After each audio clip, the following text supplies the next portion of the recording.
This video is sponsored by Card Kingdom, where you can pre-order every card from Phyrexia All Will Be One right now using my referral link in the description. Hi everyone, I'm Nita Hone, and today I'm continuing with my Phyrexia All Will Be One limited set review. So far I've looked at all the multicolored color lists, white, blue, and black cards in the set, and today we're continuing with a look at all the red cards. Tomorrow I'll look at all the green cards, and after that it'll be time for the archetype guide. I use a letter grade system to sum up my thoughts on each of these cards, and if you aren't sure what those letter grades mean, check out the description where you'll find an explanation. Before we take a look at our first card, a few reminders. This video is about limited. That means draft and sealed. That means I'm only talking about cards that are in draft boosters. Also, keep in mind that these are my feelings about these cards before actually playing the new format, and that means I'm going to be wrong about some of this stuff. After all, every format is different, and as I play this format, I'll be providing updates here on the channel. Lastly, I want to let you know that I'm offering some set review related perks for both patrons and channel members. You get access to my ongoing notes during preview season, and by the end of the set review, and we're almost there, you'll have a spreadsheet with all of my grades. If those perks sound interesting to you and you want to support the channel, you can find ways to become a channel member or a patron in the description. Alright, with all of that out of the way, let's take a look at our first red card, which is fittingly called All Will Be One, which for 3 generic and 2 red is a mythic rare enchantment. It says whenever you put 1 or more counters on a permanent or player, All Will Be One deals that much damage to target opponent, creature an opponent controls, or planeswalker an opponent controls. This is definitely a build around, as you're going to really need a critical mass of counter nonsense to really take advantage of it. However, there is enough counter stuff in the format that I think it's actually a fairly legit and powerful build-around. Oil counters, poison, and proliferate are everywhere in the set, so I see this doing enough damage to be a very real threat. It does have some problems. Most of the time it will just come down and not impact the board at all. I mean, maybe you have a creature who can tap for an oil counter or something. Or maybe you can play it and attack your opponent and poison them, but it's not going to be a given that this impacts the board right away. And there are even going to be times where you can't do something with it on the following turn, and all of that is pretty problematic, but the potential is definitely here. So it definitely needs a build-around grade. Most red decks are going to have some counters, so it's probably not quite an F in your typical red deck. It's probably like a D, but I think it has a ceiling as high as a B+, and I hope it's even higher than that. A build-around like this is a lot of fun. Next up, it's Awaken the Sleeper, which for 3 generic and a red is an uncommon sorcery. It says gain control of target creature until end of turn. Untap that creature. It gains haste until end of turn. If it's equipped, you may destroy all equipment attached to that creature. So here's red's usual threaten effect. It is an uncommon, which means consistently getting it when you have free sacrifice outlets in play is going to be hard. But those do exist, especially in black, as we saw yesterday. It's also kind of a bummer that it destroys equipment immediately if you want to destroy it, instead of you getting a swing in first and then getting to destroy it. But hey, the equipment destruction angle does mean this gives you some additional value, and that's not too bad on top of all the other things that this can allow for. As usual, this kind of card is a build-around. If you can't consistently get that full card of value by sacrificing what you steal a chunk of the time, you're looking at a card that is really only good in one situation, when you can cast it and win on the spot, and those situations don't happen that often. So it's a D in your typical red deck and a C+ in a deck with sacrifice outlets. Next up, it's Axiom Engraver, which for 1 generic and a red is a 1/3 Phyrexian wizard. At common, when it enters the battlefield, it does so with 2 oil counters. You can tap it and remove an oil counter from it and discard a card to draw a card. This has a mediocre stat line, and it can rummage a couple of times, but that isn't exactly something you're going to go after. You'll play this when you're desperate for a 2-drop or some oil counters, but I think you're mostly hoping this doesn't make the cut. I'm giving it a D+. Next up, it is Barbed Batter Fist, which for 1 generic and a red is a common artifact equipment with 4 Mirrodin. This means that when it enters the battlefield, you create a 2/2 red rebel creature token and attach this to it. The equipped creature gets +1/-1, and it has an equip cost of 1. 2-mana 3/1s tend to play reasonably well in aggro decks, and that is what you get up front here. And then you have the option of moving the equipment to other stuff, like if you really want your token to be a 2/2 instead for some reason, or if something else can benefit more from the stat boost. +1/-1 isn't amazing, but this is really cheap to play and equip, and it gives you a 2/2 up front. And all of that seems like a lot of value for the cost, giving it a C+. Next up, it's Bladegraft Aspirant, which for 2 generic into red is a 2/3 Phyrexian warrior at common. It's got Menace. Equipment spells you cast cost 1 less to cast, and activated abilities of equipment you control that target Bladegraft Aspirant cost 1 less to activate. A 3-mana 2/3 with Menace is usually already playable, but this also gives you some big equipment upside. Making it cheaper to play and cheaper to put on the Aspirant is pretty serious. Obviously, a Menace creature is great to suit up in the first place. This format has a bunch of good equipment in it, so I think this is going to be a nice common. I'm giving it a C+. Next up, it's Blazing Crescendo, which for 1 generic and a red is a common instant. It says target creature gets +3/+1 until end of turn. Exile the top card of your library. Until the end of your next turn, you may play that card. This is somewhat similar to Enthusiastic Study from Strixhaven, in that it gives it +3/+1 boost and draws you a card. Now, Enthusiastic Study gave Trample too, which makes it better, but I think this is still a pretty solid trick. A +3/+1 boost isn't amazing, as many creatures will still die because the toughness boost isn't that high, but this offsets that downside by getting you that card back. And if you do manage to make your creature survive and get the card, it's going to feel amazing. You can even sort of look at it as a card you cycle too in a pinch. If there's no real reason for you to cast this, for example, it can replace itself. I'm giving this a C. Next up, it's Cacophony Scamp, which for 1 red mana is a 1/1 Phyrexian Goblin Warrior at uncommon. When it deals combat damage to a player, you can sacrifice it, and if you do, you proliferate, which means you choose any number of permanents and or players, then give each another counter of each kind already there, and when it dies, it deals damage equal to its power to any target. A 1-mana 1/1 that does 1 to something when it dies is usually kind of okay. It can trade up for X2s and can get 2-for-1s against 2x1s. On top of that, this comes with Proliferate, so getting in with this and sacrificing it to get a couple more oil counters while also pinging something for 1 is going to feel fine. But then on top of that, this format also has lots of good combat tricks for aggro decks, and it has a bunch of good equipment, both of which play really well with the Scamp. If you suit this thing up, it's a complete nightmare for your opponent to deal with. I'm giving this a B-. Next up, it's Capricious Hellraiser, which for 3 generic and 3 red is a 4/4 Phyrexian Dragon at Mythic Rare. It costs 3 less to cast if you have 9 or more cards in your graveyard. It has flying, and when it enters the battlefield, you exile 3 cards at random from your graveyard. Choose a non-creature, non-land card from among them and copy it. You may cast this copy without paying its mana cost. So the Hellraiser really wants your graveyard to be well stocked, both to reduce its cost and use its Enter the Battlefield trigger most effectively. 9 cards is a lot, so I wouldn't count on getting that part of this done a ton, and the ability isn't quite as good as it looks at first either, because it exiles 3 cards at random and only lets you cast non-creature, non-land, so there is a chance that you can whiff. Most of the time you'll probably hit one thing you can actually cast, but you have very little control over what that actually is. But you do get to cast it for free, so you can't really complain. So the Hellraiser is annoyingly random and not always easy to set up, but it will give you a nice 2-for-1 most of the time, though I do feel like it falls a little short of being a bomb. I'm giving it a B+. Next up, it's Chimney Rabble, which for 3 generic and a red is a 3/3 Phyrexian Goblin Warrior at common. It's got haste, so when it enters the battlefield, you make a 1/1 Phyrexian Goblin creature token. This seems solid. It's 4/4 of stats for 4, including 3 power that can rumble right away. Going wide is definitely a thing in this format too. Giving this a C. Next up, it's Churning Reservoir, which for 1 red mana is an uncommon artifact. It says at the beginning of your upkeep, put an oil counter on another non-token artifact or creature you control. You can pay 2 and tap it to make a 1/1 red Phyrexian Goblin creature token. Activate only if an oil counter was removed from a permanent you controlled this turn, or a permanent with an oil counter on it was put into a graveyard this turn. This feels like it has the potential to be quite the value engine, as there are lots of red cards that can do things with oil counters. The token creation effect isn't the most efficient thing ever, but I can see some decks finding a way to utilize it on turns when they can. This probably needs a build around grade, as you really are going to need a critical mass of oil counters and oil counter payoffs, or this won't be worth it. It's probably a D in your average red deck in the format, but I think it has a ceiling as high as a B. Getting all those extra oil counters, being able to use them, and also cranking out a 1/1 token every turn seems pretty good. Next up, it's Dragonwing Glider, which for 3 generic and 2 red is a rare equipment with Formiridin. The equipped creature gets +2/+2 and has flying and haste, and it can equip for 3 generic and 2 red. This is great. On its own, it's a 5 mana 4/4 with flying and haste. That card's already a B+. It represents a fast, evasive clock.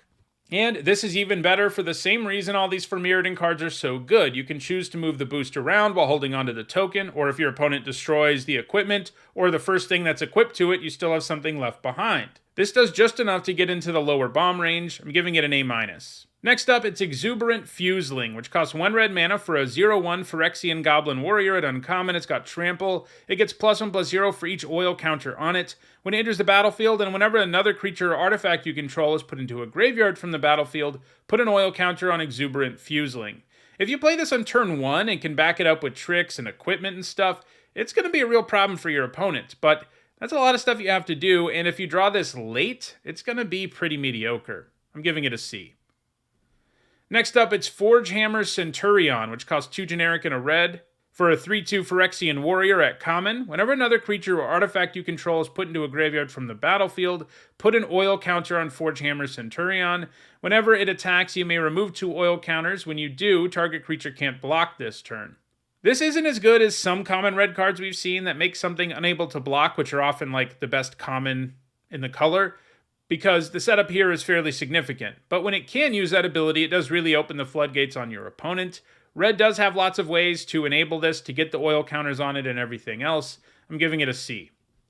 Next up, it's Free from Flesh, which for 1 red mana is a common instant. Target creature gets +2/+2 until end of turn, put 2 oil counters on it. So this format really seems like it's going to be aggressive. There are lots of good, cheap creatures and playable tricks in every color. The toxic mechanic in general is kind of aggressive. And here we have 1 mana for +2/+2, which is a solid boost, as you can very cheaply allow your creature to win a decent number of combats. The oil counters don't always matter, but when they do, and you can cast this and get 2 oil counters that really mean something, it's going to feel really good. Giving it a C. Next up, it's Furnace Punisher, which for 2 generic and a red is a 3/3 Phyrexian Warrior at uncommon. It's got Menace, and at the beginning of each player's upkeep, it deals 2 damage to that player, unless they control 2 or more basic lands. So, in Limited, this is going to mostly be a 3 mana 3/3 with Menace, but it can occasionally actually do 2 to your opponent. Probably the most common situation where that happens is if you go first and play this on your turn 3, pass to your opponent, who played like a sphere on one of their first 2 turns, and then they'll take 2 damage. And when you do get that shock trigger on top of this being a 3 mana 3/3 with Menace, it's going to feel pretty good, but I wouldn't really count on making that happen all that often. Most decks are going to have mostly basic lands in them. I'm giving this a C+. The stat line is really what carries the card for the most part. Next up, it's Furnace Strider, which for 4 generic and a red is a 4/5 Phyrexian Beast at common. It enters the battlefield with 2 oil counters on it, and you can remove an oil counter from it, and target creature you control gains haste until end of turn. A 5 mana 4/5 isn't the worst rate ever, especially because this can give itself haste. So if we look at this as a 5 mana 4/5 with haste that still has 1 oil counter left to give something else haste on your next turn, I think we're talking about a pretty nice common, especially like a 5-drop common. It's not quite charging Monstrosaur or something like that, but I think it's a C+. Next up, it's Gleeful Demolition, which for 1 red mana is an uncommon sorcery. It says, destroy target artifact. If you control that artifact, create 3 1/1 red Phyrexian Goblin creature tokens. This is a pretty cool design. It's sort of a split card. You can pay 1 to destroy an opposing artifact, and your opponent is reasonably likely to have one. So, this is a card that you can definitely play in your main deck, especially because it has this alternate mode where you pay 1 and sack one of your artifacts to get 3 1/1 red goblin tokens. Both of those modes seem pretty good, especially if you're like in an aggressive deck that's trying to go wide. Giving up a Might token, for example, to get 3 1/1 red goblins is going to feel pretty good. There are lots of other good things that you can destroy, like artifacts you can destroy for value too. I think the fact that it has these 2 different modes, both of which can be pretty appealing in the right situation, makes it a pretty good card, giving it a B-. Next up, it's Hazardous Blast, which costs 3 generic and a red for a common sorcery. It deals 1 damage to each creature your opponents control, and creatures your opponents control can't block this turn. We've seen this card before, more or less, in Cosmotronic Wave, and in the right deck, it can be a pretty good way to end the game, as turning off blocking can really allow you to do a bunch of damage. In a pinch, it can also sweep away a bunch of X1s, like Might tokens and the like, so it sort of has an alternate mode, but definitely the most powerful way to use this is to use it to let you Alpha Strike for lethal. With Toxic in the format, it may even be easier than normal to set up lethal, since you can threaten with both poison counters and damage, although poison counters aren't a huge theme in red, it's more about those oil counters. But still, it's probably a build-around type card, as decks that aren't super aggressive don't really want this. It's probably a D in your typical deck and a C in aggro decks. Next up, it's Hex Gold Halberd, which for 1 generic and a red is an uncommon equipment with Mirrodin. As long as it's your turn, the equipped creature has First Strike and Trample, and you can equip it for 2 generic and a red. This is pretty nice. It's a 2-mana 2/2 that has First Strike and Trample on your turn, and that's a pretty good card already that you would basically always play in any deck that was interested in running creatures. And that's the floor here, because you can, of course, move it around to other stuff that can take more advantage of it if you have larger creatures around. I think this is a B. Next up, it's Hex Gold Slash, which for 1 red mana is a common instant. It deals 2 damage to target creature. If that creature has Toxic, it deals 4 damage to that creature instead. Even without the Toxic hating upside this card has, it would be pretty good. 1 mana for 2 damage is usually a great deal, allows you to trade up a lot of the time. So the fact that sometimes you can use this to kill a much larger creature, assuming it has Toxic, is pretty sweet. This is definitely premium removal. I'm giving it a B-. Next, it's Koth, Fire of Resistance, who for 2 generic and 2 red is a legendary Planeswalker Koth. He's rare, he starts with 4 loyalty. He has a +2 that says search your library for a basic mountain card, reveal it, put into your hand, and then shuffle. He has a -3 that says he deals damage to target creature equal to the number of mountains you control. And he has a -7 that says you get an emblem with, whenever a mountain enters the battlefield under your control, this emblem deals 4 damage to any target. This isn't the most impressive limited Planeswalker. He does have a +2 that technically draws you a card, and a -3 that is technically removal, and I always say if a card can do both of those, a Planeswalker can do both of those, it's probably a bomb. But both of these are super weak versions of that effect. The +2 can only net you a mountain, and the -3 is dependent on the number of mountains you control, and even the ultimate demands you have mountains, though obviously if you can use the ultimate, keep Koth around, and then use the +2 every turn, you're going to be in pretty good shape. But that's going to be tough to make happen because Koth doesn't really protect himself. So, to some extent, he's an incentive to go mono red or close to it, and if you can do that, he can come down and the -3 probably kills something. But even then, if the board is built out at all, your opponent can still easily deal with him. So, he's not really worth going mono red on his own. So even in his ideal deck, he's not really a bomb Planeswalker because of his inability to protect himself or consistently remove things or draw cards more effectively. So I think he's probably just a C+ overall. It probably sounded like I think he's even worse, but the fact remains that he can come down and kill something a lot of the time, even in a 2-color deck.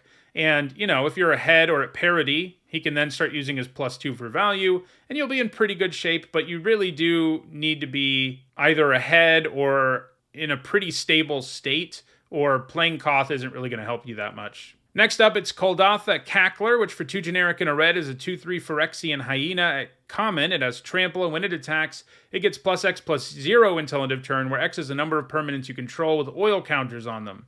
So this will be able to attack with a higher power a decent chunk of the time, but the times where it's just a lowly 2/3, and there will be lots of those, it's not going to feel that good. I'm giving it a C. Next, it's Magmatic Sprinter, which for 2 generic and a red is a 3/2 Phyrexian warrior at uncommon. It's got haste. When it enters the battlefield, you put 2 oil counters on target artifact or creature you control. At the beginning of your end step, return Magmatic Sprinter to its owner's hand unless you remove 2 oil counters from it. I like the design here a lot. A 3-mana 3/2 with haste is already solid, and this comes with some pretty real upside.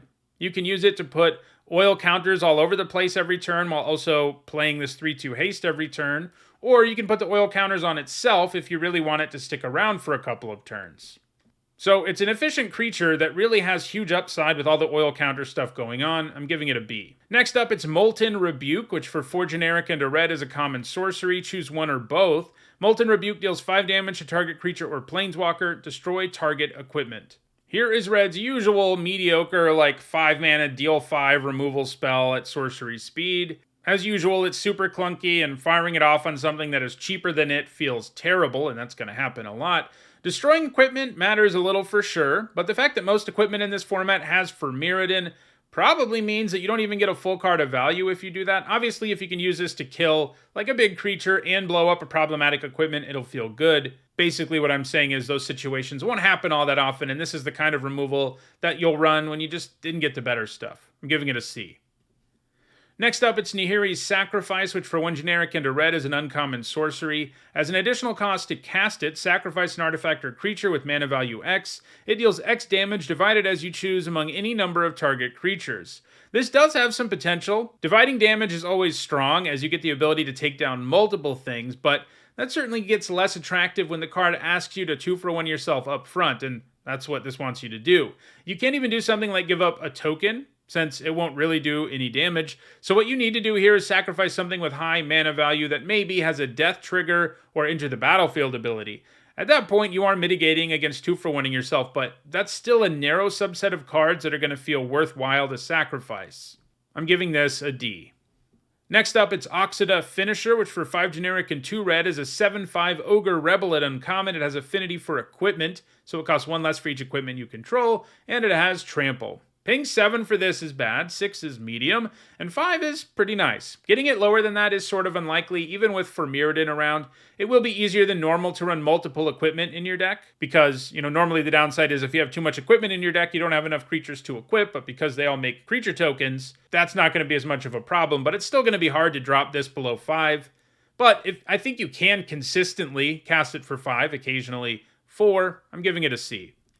Next up, it's Rebel Salvo, which for 2 generic and a red is an uncommon instant with affinity for equipment. It deals 5 damage to target creature or planeswalker. That permanent loses indestructible until end of turn.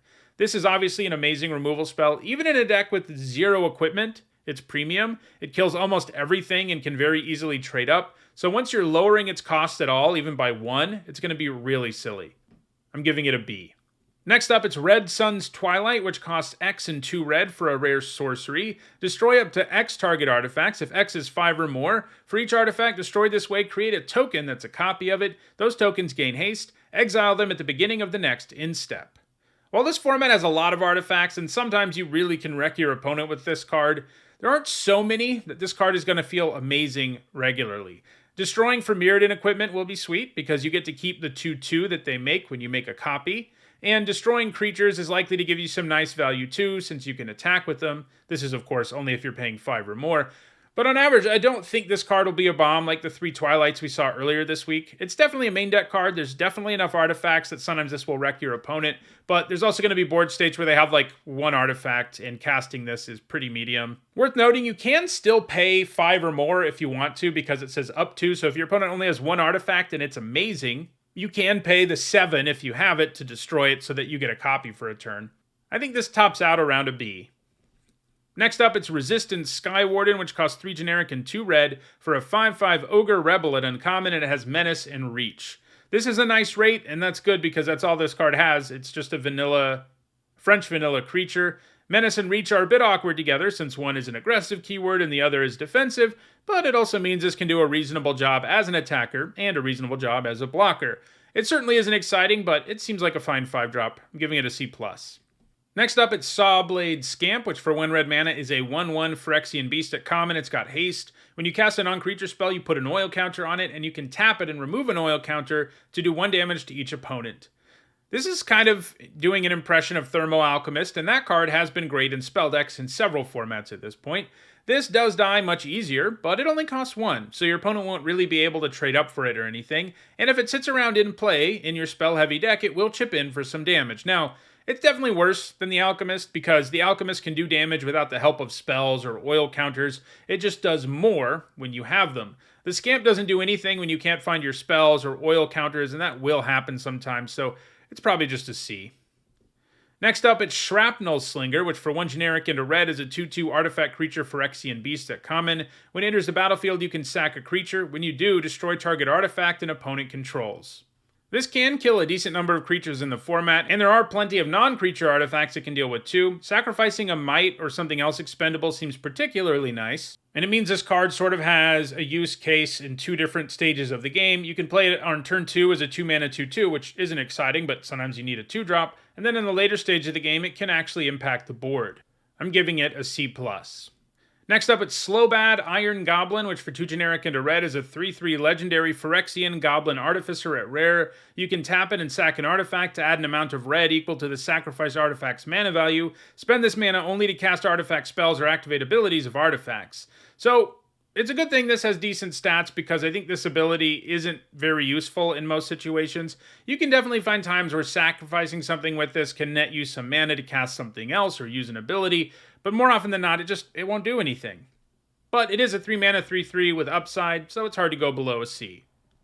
Next up, it's Solfim Mayhem Dominus, which for 2 generic and 2 red is a 5/4 legendary Phyrexian horror. At Mythic Rare, if a source you control would deal non-combat damage to an opponent or a permanent opponent controls, it deals double that damage to that player or permanent instead, and you can pay 1 generic and 2 Phyrexian red mana, discard 2 cards, and put an indestructible counter on Solfim. So, doing non-combat damage isn't something that's entirely automatic and limited, even in red. I mean, we've seen cards that do. You've got the removal spells, you have the Scamp, which can tap and do 2 damage when this is in play, so it's around, but the things that all of the other Dominuses do are useful in a wider variety of situations.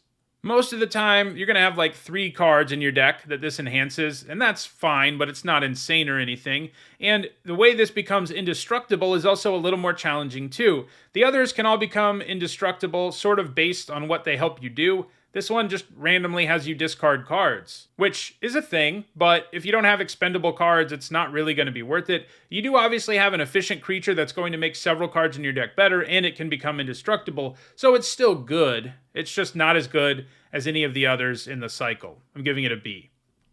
Next up, it's Thrill of Possibility, which for 1 generic and a red is a common instant. As an additional cost to cast it, discard a card, draw 2 cards. We've seen this several times before, and it's often the kind of card that the spell deck in the format wants, but no one else really wants to play it, and even the spell deck would be happier with a lot of other instants and sorceries that draw them cards. I'm giving this a C-. Next up, it's Urabraskas Anointizer, which for 3 generic and a red is a 4/2 artifact creature Phyrexian wizard at uncommon. When it enters the battlefield, it deals X damage to any target, where X is the number of permanents you control, with oil counters on them. This stat line is bad enough that you probably want to consistently do like 2 or more with this, and that probably makes this at least something of a build around. Oil counters are definitely around. We've seen them. They're the most common in the blue-red color pair, pretty common in red-green as well, but I don't feel super confident that your typical deck in the format will have enough of them to make this consistently do 2. If you do 0 with it, it'll be awful, 1 will be bad, and once you're at 2 or more, you're going to be able to more consistently kill something, and that's what you really need to do. So I think it's a D+ in your regular red deck in the format, but I think it has a ceiling of a B. You know, a lot of these cards that are oil counter build-arounds have high ceilings but really low floors. Next up, it's Urabraskas Forge, which for 2 generic and a red is a rare artifact. At the beginning of combat on your turn, put an oil counter on it, then create an X1 red Phyrexian horror creature token with trample and haste, where X is the number of oil counters on Urabraskas Forge. Sacrifice that token at the beginning of the next in step. So every turn, you're going to get an increasingly large haste trampler that does get sacrificed at the end of the turn. This can let you pressure your opponent pretty effectively, but it also doesn't add something to the board that has a permanent impact, and that matters. Still, the presence of Proliferate and other oil counter nonsense in the format does mean you can get this going faster than it might look. It is another one of these cards, though, that if you draw it late, it's going to be a lot less effective because the bodies it adds to the board will be a lot less relevant, and it'll take a lot longer to get to the point where you can make something really imposing. I'm giving this a C+. Next up, it's Vindictive Flamestoker, which for 1 red mana is a 1/2 Phyrexian wizard at rare. When you cast a non-creature spell, you put an oil counter on it. You can pay 6 generic and a red and sacrifice it, discard your hand, and draw 4 cards. This ability costs 1 less to cast for each oil counter on the Flamestoker. So if you play this early and it's allowed to survive, you're likely to get enough counters on it and eventually use it, especially in blue-red, at which point you've got a pretty good chance of winning because you just went up a bunch of cards. But at the same time, it adds a small body to the board that basically doesn't matter after turn 1, and it's a body that dies to, like, everything. And again, it's an oil counter card where if you get it late, it's a little awkward. The nice thing here is that if you do get it late, you may be able to use the ability a lot more quickly because you have more mana, so there's that. Overall, I think this is a C+. Next up, it's Volt Charge, which for 2 generic and a red is a common instant. It deals 3 damage to any target, and you proliferate.